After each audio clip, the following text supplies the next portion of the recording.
Hey Raiders, this is Ezron. Welcome to my Bastion. It's getting near the end of my normal playtime for second day, so I thought I would do a quick account update just so you can see progress and have an idea of where it might be possible to get to. Starting up here, I am currently level 26, about a third of the way through the level, and I just want to verify, we're still in day 2. Really, the big things for me today were Kale now has masteries, which I think it's probably worth noting. I went for a slightly unusual mastery build. Whirlwind of Death for the extra speed when farming, and then extra damage for when your food champions die. I thought that was really important. I was maybe having more difficulty than I expected with some of the campaign stages. And I sort of attribute that to, first of all, early game, and then secondly, I really didn't get very good rolls. On the lifesteal boots, I got, all hit points. Normally a triple roll like that would be a good thing, just not really what you want for Kale. As well as I got triple hit point again for the chest plate. So that's not really doing me a whole lot of help in terms of damage output. I mean, Kale's maybe a little more survivable, but he hits like a wet noodle. I did get some relatively okay cruel gear from missions.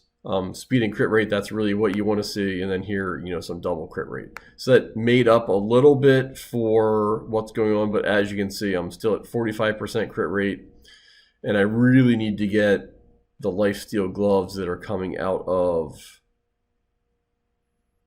the daily login rewards. I think that is potentially tomorrow. I will go check to verify. Ron to Chase. Yes, tomorrow's gloves.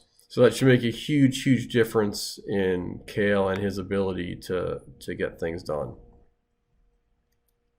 I think a few other things to mention in terms of missions. I'm now up to 57. Was really hoping to get a little bit closer to 75, but had to do just more in terms of repeating some of the early missions.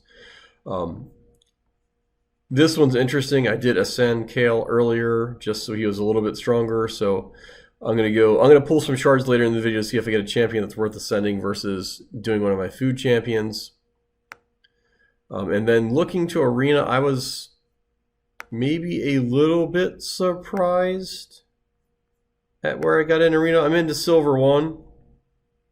I will say we're now to the point where I have to pick and choose my fights. I just can't run the whole board. Like, I think someone like this would probably beat me 23, 25,000 team powers, like 15% more than I have, so I couldn't do it. This one should be very achievable, however. So we can go bust that out real fast. Out of tokens, so I guess not. I will do that after I get a token refresh. That's in half an hour, so won't be on the video for right now. The only other thing I think that's worth mentioning in terms of progress is I did do a fair amount on the Novice Tournament. Overall, I'm doing really good with points compared to how many I remember you really need to do in the tournament. But I must have 2 other high-speed guys who are in my tournament group that are really setting the world on fire. So if you look here, once the screen continues to draw, it should take any moment now, I'm at 1,962 points, which is almost double it takes to get the top reward in the guaranteed area. But these guys have 4,000 points, and it looks like they're going to be a fair bit out of reach for me. Third's not bad. Would have liked really to get second for the gems, but I will take the book. Hoping also that we get some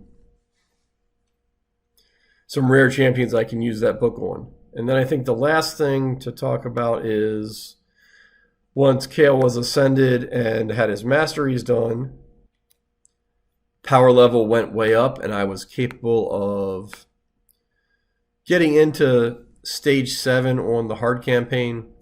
Maybe a little bit of manualing or some leveling up of these other champions. And I think I should be able to get potentially easily into the Deadlands. I don't know if I'll be able to get through these other stage 10 and 11 just because of affinity difficulties. That might take a little bit extra work.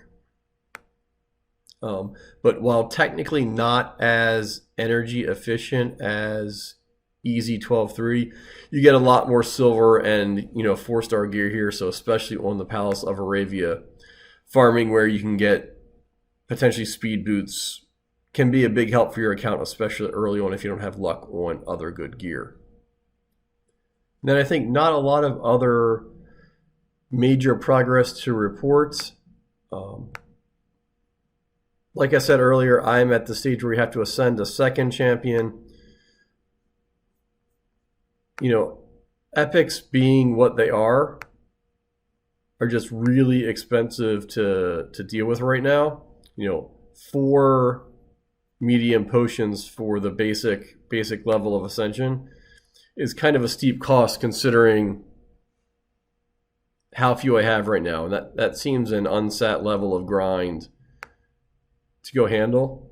So I'm going to go pull some shards to try to get a champion that I will want to use longer term and not have to just worry about spending resources upgrading a champion I won't use. In my opinion, this first void shard you get is probably important to go pull early on. There are some advanced quests. I think they unlock at level 32 or 35, where it's fighting the arena with a champion of every affinity. You can't do it without a void champion. I did demonstrate in some of my other accounts that you could get Broadmaul or Justicar, but while potentially good long-term ideas, it definitely doesn't help forward progress on your main campaign farmer right now, which most people agree is the best thing to do. So I'm going to go pop this one real fast. Hopefully we get lucky. There are lots of good void champions, which, based on the discussion we just had, I don't know that it would help me with my ascension problem, but would be good for account progress overall. If I do happen to get a void or a legendary, we'll probably pull an ancient or two to make up the difference. So I think without more blabbing about that, here we go. Let's see what I do. Hopefully it is above and beyond something good. A rare, not necessarily unexpected. Oh, a Doomscreech. He is a quite good turn meter booster, and I think I will probably put him to good use in the arena. Really why he's good is his A2. Fills turn meter and places an increased defense debuff. So super, super good if you have defensive nukers. I never really did a whole lot with him on my main original account, but I think overall, that's a good pull, not bad. And he also is Undead Horde, so it gives me a way to start farming that faction crypt when it opens up. Overall pretty happy with that pull. Not necessarily a game changer, but does